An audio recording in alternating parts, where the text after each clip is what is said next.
E aí, gente, tudo bom? Sejam bem-vindos no aulalivre.net. Hoje a gente vai começar a botânica. Geralmente a gente trabalha com os alunos e fala de botânica, chegam a se arrepiar, né? Aquele assunto difícil. A botânica é um assunto presente em todas as provas de vestibular. É algo muito importante para a biologia, para os biologistas, para nós biólogos. Então ela vai aparecer em prova e assim, ó, a ideia é descomplicar a vida de vocês. A gente vai, de uma forma de revisão, trabalhar com todas as divisões da botânica.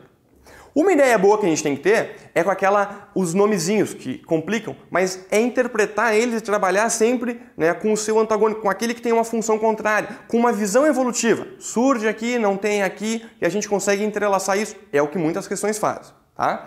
A gente começa, por exemplo, né, na nossa Botânica 1, com a questão da taxonomia. Taxonomia é classificação. E olha só, eu posso dar alguns nomes. Vamos trabalhar com todos eles e depois a gente vai inserindo em cada divisão. Por exemplo, né, o que é uma talófita? Que são as algas.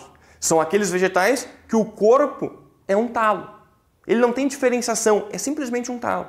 E fica bem legal se vocês trabalharem talófita e lembrar o que é o contrário de uma talófita, que vai ser o quê? Uma cormófita, ou em alguns casos chamadas de embriófitas. Uma cormófita não é aquele vegetal que tem cor, não, cuidado, não tente deduzir tantas coisas. Cormófita é aquela que possui corpo, é aquela que possui órgãos diferenciados. A gente vai ter a presença em uma cormófita de raiz, caule e folha, por exemplo. As cormófitas que nós temos, né, começam ali nas briófitas. Por mais que as briófitas não tenham órgãos bem definidos, eles têm estruturas que parecem raiz, que parecem caule, que parecem folhas, tá? Eles são o que, gente? São cormófitas já. E a partir dali, todo mundo vai ser. Essa cormófita, né, lembra, ela é mais especializada. Então a gente está tendo e sempre vendo esse processo com uma linha evolutiva. Eu posso usar outra característica, né, e falar de uma traqueófita. Traqueófita ou uma atraqueófita, que é o contrário. Uma traqueófita a gente pode chamar de uma vascular, uma planta vascular. Se eles falarem em prova de uma traqueófita, de uma atraqueófita, ou de uma avascular, de uma traqueófita ou de uma vascular, lembrem que ele está falando com o quê? Em vasos condutores. Por exemplo, ó, as traqueófitas vasculares, nós temos o quê? As pteridófitas, as gimnospermas e as angiospermas, que são divisões. As atraqueófitas, nós vamos ter como exemplo, ó, todas as talófitas, as algas entram aí, e, por exemplo, as briófitas. Elas não têm vasos condutores, não têm a presença dos condutores, dos vegetais que nós chamamos de xilema e floema. Quando a gente trabalha com outras características, a gente pode falar, por exemplo, numa planta criptógama. Sei que o nomezinho às vezes causa uma certa estranheza, mas prestem um pouquinho atenção. Se ficar na dúvida, volta um pouquinho. Essa é a grande vantagem de estar tendo a aula na frente do computador. Faz o quê? Lê de novo, ó. Criptógama. Criptógama é uma característica de plantas que não possuem flores. A ausência de flores. Briófitas e pteridófitas.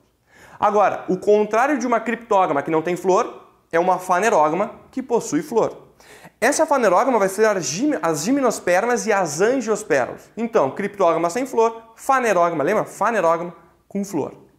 A gente pode ter também, ó, uma planta sifonógama, que vai formar um sifão, que vai formar uma estrutura chamada tubo polínico, que é bem importante. Quando isso surgir, eu vou dar um certo destaque, porque é uma coisa que aparece bastante em prova. E a gente também tem as espermatófitas, que são as que produzem sementes. Todo espermatófita vai estar associado com semente. Nem todo vegetal produz semente, isso é uma coisa importante. Vamos começar com a nossa primeira divisão. Vamos começar de baixo e depois, né, chegar nos níveis mais evoluídos. A gente começa, por exemplo, trabalhando, né, com as briófitas. Exemplo de uma briófita, nós temos os musgos, as hepáticas e os antócidos. O principal representante sempre é quem? Sempre é musgo. Sempre o musgo. E o que a gente tem que lembrar? Características dos musgos, tá? Primeiro, é uma briófita, certo? O que a gente tem? São atraqueófitas, não possuem vasos condutores, por isso são pequenininhos. Geralmente a gente enxerga o musgo em cima, né, de um muro, só com aquela partezinha que parece um veludinho. Aquilo é um musgo, certo? Então, são avasculares. Elas já podem ser classificadas assim, né, principalmente os musgos, como uma cormófita. Tem raiz, caule, folha, ou melhor, estruturas que lembram raiz, caule, folha. O que lembra a raiz é um rizoide. O que lembra o caule é um cauloide, o que lembra a folha é um filóide. Estruturas que parecem, ainda não são, mas têm a função, essa é a ideia. O que a gente chama atenção bastante é que os musgos, eles precisam de água para a reprodução. Eles têm um ganho evolutivo. Geralmente a gente trabalha com musgo e diz, é o primeiro, não tem nada evolutivo. Não, não, tem ganhos evolutivos.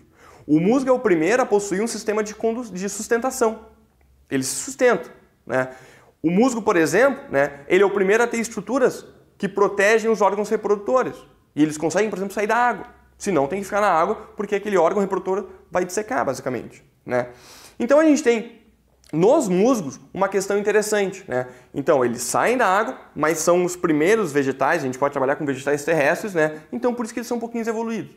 Então, atraqueófitas não tem vasos condutores, pequeno porte.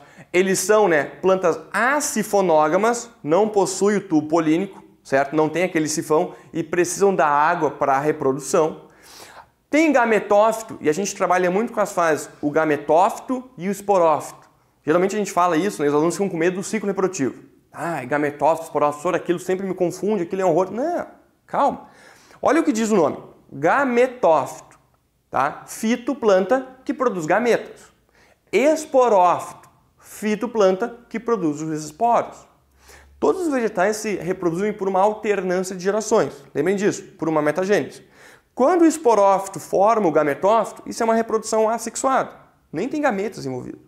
Quando o gametófito forma novamente o esporófito, fechando o ciclo, a gente tem participação de gametas. Então a gente pode chamar da reprodução, né, da fase sexuada. Essa alternância de gerações é presente em todos os vegetais. O que eu tenho? O musgo, quando a gente olha o musgo, ele vai ser o quê? Ele é um gametófito. Ele é clorofilado, ele faz fotossíntese, certo? E chama bastante atenção, né, que ele vai ser o quê? Ele é a fase permanente, é a fase duradoura. Quando tu olhar um musgo, ele vai ser o gametófito haploide. Sei que isso às vezes causa uma certa estranheza, mas sim, é um gametófito haploide. Todo gametófito sempre vai ser haploide. O que um gametófito faz? Produz gametas. E a gente tem aqui no ciclo, né, esses gametófitos. O gametófito masculino e o gametófito feminino, como vocês podem observar na imagem. O gametófito masculino, ele tem... Como é que eu sei que ele é masculino? Pô, eu olho o órgão reprodutor dele. O gametófito masculino tem um órgão chamado de anterídeo, que produz um gameta, que é o anterozoide. Então, gametófito masculino, anterídeo, que produz o anterozoide. Nós temos o musguinho, a musga fêmea, se a gente fosse brincar assim, né? O musgo tem o quê? O musgo tem também essa característica, o órgão reprodutivo feminino, que nós chamamos de arquegônio, e o gameta é a oosfera. Não, olha só, masculino, anterídeo, anterozoide, feminino, arquegônio, oosfera. Produziu gametas. Qual é a função de todo gameta? A função de todo gameta está associado com a fecundação. Então, olha só, o gameta masculino ele sai e ele vai nadando. Por isso que precisa da água para a reprodução. Ele vai nadando e encontra a oosfera fecundando, né? E aquele zigoto se forma sempre. O zigoto se forma sempre no gametófito feminino. O zigoto ele vai fazer o quê? Ele começa a sofrer sucessivas mitoses, ele vai começar a crescer, né? E forma, olha só, sobre o gametófito feminino, o esporófito. Isso mesmo. Sobre o gametófito feminino, a gente vai encontrar o esporófito, que agora é diploide. O esporófito, fito que produz esporos. Esse esporófito, lembre, ele é aclorofilado, ele tira, né, os seus nutrientes do gametófito, a gente pode dizer que ele é um parasita, né? Por isso que ele não é duradouro, ele vai formar os esporos e depois desaparece. E tem uma coisa interessante, né? Nas partes de um gametófito, aquela região fechadinha a gente chama de cápsula, certo? O que chama bastante atenção? A cápsula tem uma membrana ao redor dela, que é a calíptra. E aí que vem o grande ponto, as grandes questões sempre estão trabalhando com isso. Pô, o gametófito vai ter a haste, a cápsula, que se abre, tem um opérculozinho, libera os esporos, que vão germinar e formar os gametas. O ciclo aí não é tão difícil. Só que ao redor da cápsula a gente tem uma membrana. E essa membrana nós chamamos de calíptra. E olhem aqui no desenho. Quando ocorre a fecundação, vem comigo para o quadro. Vamos tentar simplificar. Ó. Imagine, eu vou desenhar o órgão reprodutor masculino. Não te assusta, tá? Que a gente dá o nome de um anterídeo. Vou desenhar o órgão reprodutor feminino, certo? Que está sobre o gametófito feminino, que a gente chama de arquegônio. Olha só, o anterídeo vai produzir aqueles gametas que são flagelados, e gametas flagelados devem nadar, para que na presença de água, ele faça o quê? Ele encontre aquele gameta que estava ali dentro, que vai ser quem? A oosfera. Gente, depois que fecundou, acontece isso aqui, ó. Formou-se o zigoto e o arquegônio se fecha. Faça um trabalhozinho assim, ó, de memorização, tá? O arquegônio se fechou. Eu tenho aqui dentro, então, tá? O nosso zigoto. Diploide, 2N. Olha aqui. Uma coisa importante. O arquegônio se fechou. De onde que é o arquegônio? O arquegônio faz parte de qual tecido? Isso é uma coisa importante. O arquegônio é tecido gametofítico. Logo, este arquegônio ele é haploide ou diploide? Isso mesmo, ele é haploide. O zigoto começa a crescer, aquele embriãozinho vai começar a se desenvolver e olha aqui, vou fazer um corte. E essa região, a tampa do arquegônio, ela se rompe. E a gente forma depois, ó, lá o nosso esporófito, que tem a haste, a cápsula, aquela divisãozinha que é o opérculo, mas ao redor, ó, tem uma membrana. Uma membraninha que fica ali ao redor. Essa membrana que está ao redor ali, ó, nós chamamos de uma calíptra. E lembrem, né? Se isso aqui é o esporófito, esse esporófito, ele vai ser o quê? Ele é 2N. Esporófito 2N. Mas e aquela calíptra? Aquela membraninha que está ao redor ali da cápsula. Dá muita vontade, eu sei que dá vontade, mas segura. Não é 2N. Porque ele não é um pedaço do arquegônio, e é isso que eles tentam. E geralmente os alunos se atrapalham um pouquinho. Vocês não, tá? A calíptra, ela é haploide. Ela é ele.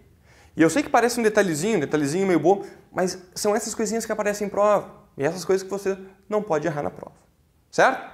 Ó, então vamos adiante agora aqui com as pteridófitas. Evoluímos. Saímos de briófitas para as pteridófitas.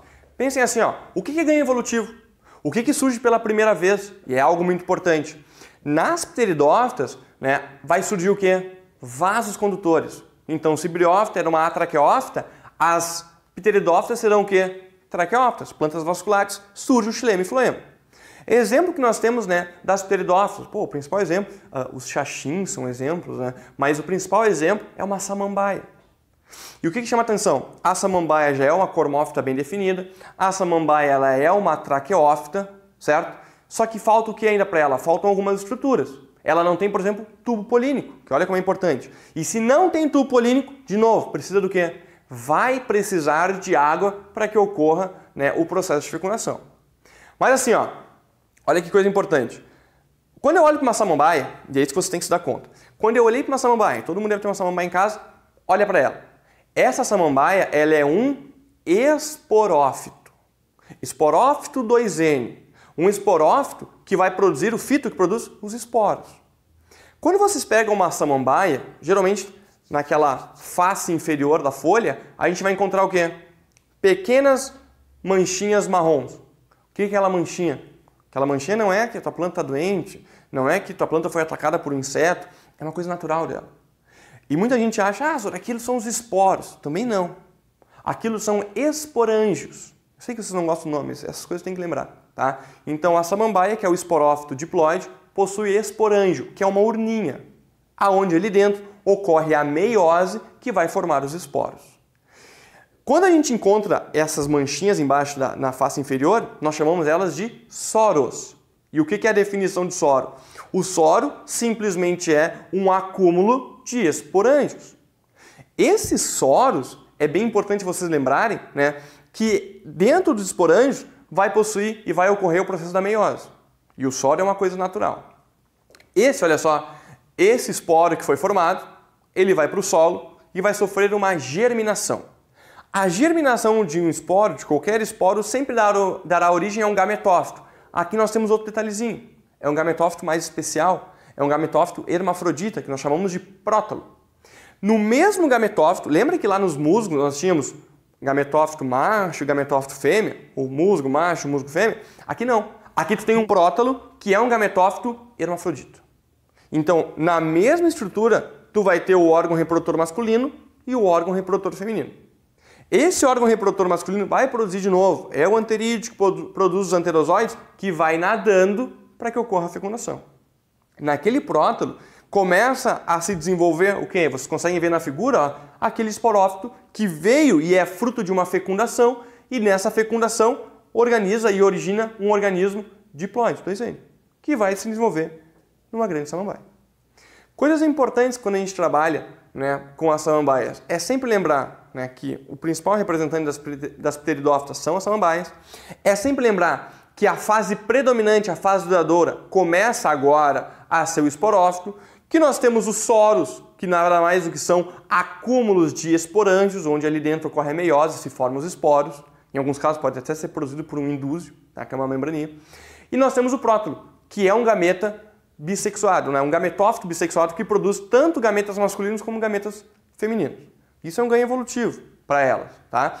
E geralmente quando a gente trabalha nessa alternância de gerações, né, a gente usa muito a água, né? E elas vão estar, tanto briófitas como pteridófitas, vão estar em ambientes, né, com uma alta umidade, diferente dos outros níveis, diferente das outras divisões.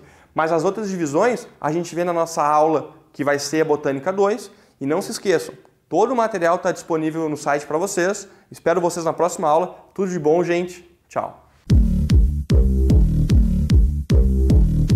Siga o aulalivre.net nas redes sociais e fique por dentro de tudo o que acontece em nossos cursos. YouTube, Twitter e Facebook. aulalivre.net, seu portal de cursos grátis.